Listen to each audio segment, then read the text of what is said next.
آخر کیا وجہ ہے کہ وزیر اعظم جہاں کہیں بھی جاتے ہیں گالی دیتے ہیں؟ ارے وہ بول سکتے کسی بھی پارٹی کے خلاف، ان کے امیدواروں کے خلاف بول سکتے ہیں، مگر آپ صرف ایک کمیونٹی کو ٹارگٹ کس اعتبار سے کر رہے ہیں؟ آپ بولو ٹی ایم سی کو بولو، کانگریس کو بولو، دوسری اور پارٹیز کو بولو آپ، مگر جہادی بولنا کس کو طرف اشارہ؟ یہ اشارہ ہمارے طرف ہے، اشارہ بھارت کی 17 کروڑ مسلم اقلیت کی طرف ہے۔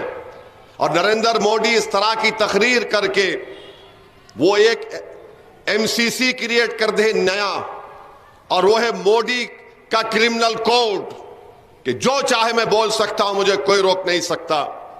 نریندر موڈی کو یہ جاننا چاہیے، امت شاہ کو جاننا چاہیے کہ اللہ نے اسد الدین اویسی کو بھی زبان دی ہے، اللہ نے بھی نبی کریم صلی اللہ علیہ وسلم کے صدقے میں، اہل بیت کے صدقے میں میری زبان اتنا بول سکتی ان کے بارے میں۔ اگر الیکشن کوڈ نہیں ہوگا تو نریندر موڈی میں تمہاری تمام چیزوں کو بیان کر دوں گا۔ امت شاہ اور آر ایس ایس کے بارے میں اتنا بول سکتا ہوں میں کہ تم کھڑے کھڑے پانی پانی ہو جاؤ گے، مگر الیکشن کا ماڈل کوڈ آف کنڈکٹ ہے، اسی لیے اس ماڈل کوڈ آف کنڈکٹ کے دائرے میں رہ کر کہنا چاہ رہا ہوں، ملک کا وزیر اعظم ہے یا کوئی گلی کا لیڈر بول رہا ہے؟ آپ بتائیے، جہادی کہہ رہے ہیں، کون کہاں جہادی؟ 17 کروڑ ہے۔ آخر کب تک اس ملک کی عوام خاموش کب تک بیٹھے گی؟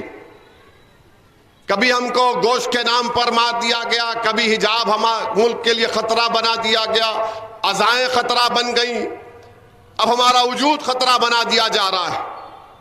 تو میں پورے ملک کے الپ سنکھیک سماج کے مسلمانوں سے ہاتھ جوڑ کر اپیل کر رہا ہوں، جب روپالا کی تقریر راجپوتوں کی عزت نفس کو ٹھیس پہنچائی، تو کیا بھارت کے یہ 17 کروڑ مسلمان وزیر اعظم اور امت شاہ کے یہ جو بکواس اور یوگی کے جو بیانات آ رہے ہیں، کیا آپ متحدہ طور پر اپنے غم اور غصے کا اظہار بی جے پی کے خلاف ووٹ دے کر آپ کو کرنا پڑے گا؟ بھول جائیے سب باتیں، نہیں ایسا ہوگا تو وہاں بھی ایسا ہوگا۔ ارے میرے بھائی، اگر ہم کو اس طرح سے ایک ملک کا وزیر اعظم ہمارے بارے میں اس طرح بکواس بک رہا ہے تو کیا ہم صرف خاموش بیٹھے رہیں گے؟ ہم کو بھی راجپوتوں کی طرح متحد ہو کر، بلکہ 13 تاریخ کو یا جتنے فیزز پارلیمنٹ کے آئیں گے، ہم کو اپنے کے کوٹ کا استعمال کرنا پڑے گا۔ ہاں، وہ لوگ بے ضمیر ہیں، ان لوگوں میں کوئی ضمیر نہیں ہے، وہ یزید کی اولاد ہیں جو آر ایس ایس کی صفوں میں ٹھہر کر ہمارے صفوں میں انتشار پیدا کرنا چاہتے ہیں۔ میں نام لینا نہیں چاہتا ان لوگوں کا، مگر مجھے یقین ہے کہ آج کے جلسے میں کہیں چوہوں کی طرح اپنے بل میں بیٹھ کر ایک شیر کی تم تقریر کو سن رہے ہو تو سن لو تم، اگر تم میں ہمت ہے تو جا کر بولو تمہارے آقا سے جس کا نام نریندر موڈی ہے کہ وہ اس طرح کی بیان بازی کو ختم کرے، ورنہ الیکشن تو ہو جائے گا، ملک تو رہے گا نا۔ کہ نریندر موڈی، اسد الدین اویسی 100 سال تک اس ملک میں رہیں گے، اس زمین پر رہیں گے، جائیں گے، مگر ملک کا کیا ہوگا؟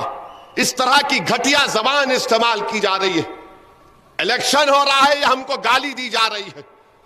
روز کہیں نہ کہیں وزیر اعظم اس طرح کی بھاشا اور الفاظ کو استعمال کرتے ہیں۔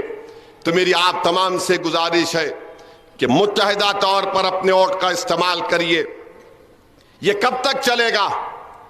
کب تک چلے گا؟ اس ملک کو آزاد ہم نے کیا، نریندر موڈی، جس آر ایس ایس سے آپ آتے، چڈی پہن کر لٹ پھلانے والوں نے انگریزوں کو نہیں بھگایا، جس کو تم گھسپیٹی بول رہے، جس کی عورتوں کو تم بول رہے کہ زیادہ بچے پیدا کر رہے، وہی ماؤں نے اس ملک میں ان مجاہدین کو پیدا کیا جنہوں نے 200 سال کی غلامی سے انگریزوں کی اس ملک کو آزاد کروایا۔ منگل سوتر کی آپ بات کرتے ہیں موڈی، 5 سال میں اس ملک میں، ہمارے وطن عزیز میں، خواتین نے، مہیلاؤں نے اپنا سونا بینکوں میں گروی رکھ کر 1,00,000